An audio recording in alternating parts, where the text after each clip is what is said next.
Okay, welcome to this month's song breakdown, and man is it hot, it's really sweaty. So, for this month we're going to break down a song off These Paths We Tread, and it's a classic. It's Wrath of Aphrodite. Now a lot of you guys probably know this song, but you might not all know the story behind it, so that's what this is going to tell you. Now if you've seen one of these videos before, you know I do it. I split it into two halves. The first half I talk about the lyrics and the inspiration behind the song, and the second half I talk about how we actually came about coming up with the sounds for the song and how it was recorded, things like that. Okay, so without further ado, let's go into the lyrics and inspiration.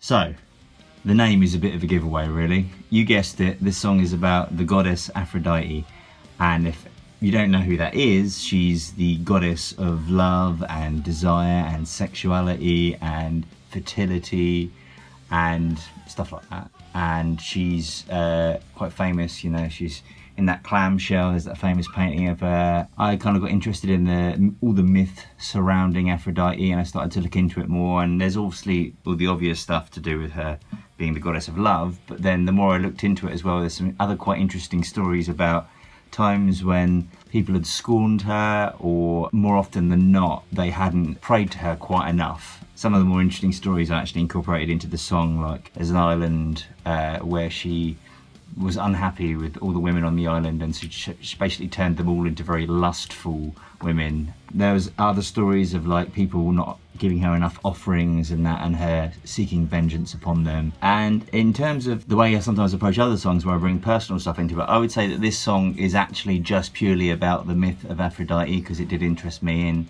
actually is quite simple in that respect. There's no other layers to it. Like, it's not about somebody I know that reminds me of Aphrodite or something like that. It's actually just about Aphrodite because she fascinated me. Okay?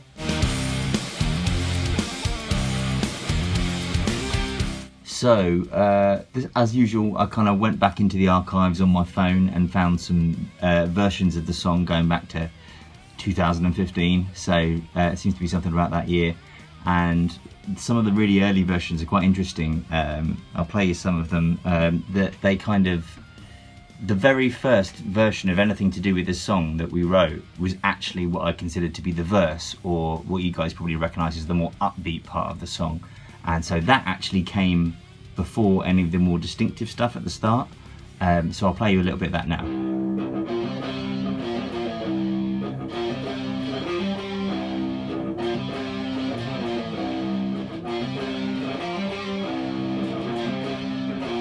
So that's probably quite recognisable as that middle bit, you know. It's just sometimes the bit when we play it live when we've got everybody clapping along and stuff like that, so it was that bit.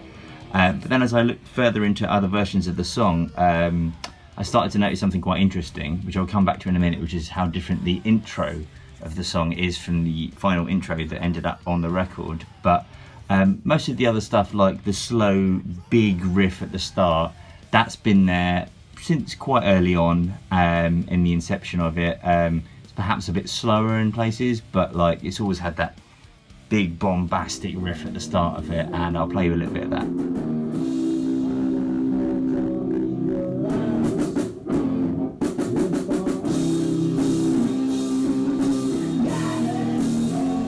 So that should be pretty familiar, apart from perhaps the very start of it where I'm singing over it. You probably noticed that bit sounds quite different. It's very sort of basic chords. It's very basic. Now the observant amongst you will notice that's not how it starts on the record, and so I was speaking to Phil about this, and I was trying to work out at which point we added in some of that really distinctive guitar work at the start. And because I couldn't find any recordings of it, and I was like, oh, did I just not record any? And then he reminded me that like actually it was very, very late in the day that those things got added. In fact, it might have been a case of me showing up to the studio when we were actually recording the song and saying there and then, hey guys, I've got this idea. And if you don't know what I'm talking about the bit that goes...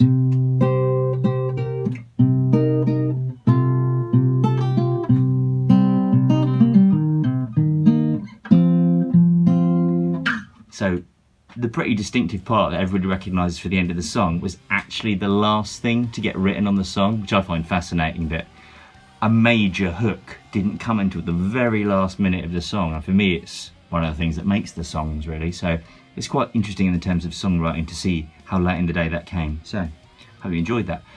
So yeah, hope you enjoyed hearing some of the background behind Wrath of Aphrodite. It's always been a live favourite, everybody likes it, and I'll probably leave you with a little bit of live footage now of us playing it when we used to be able to play gigs, which we'll hopefully be able to do soon.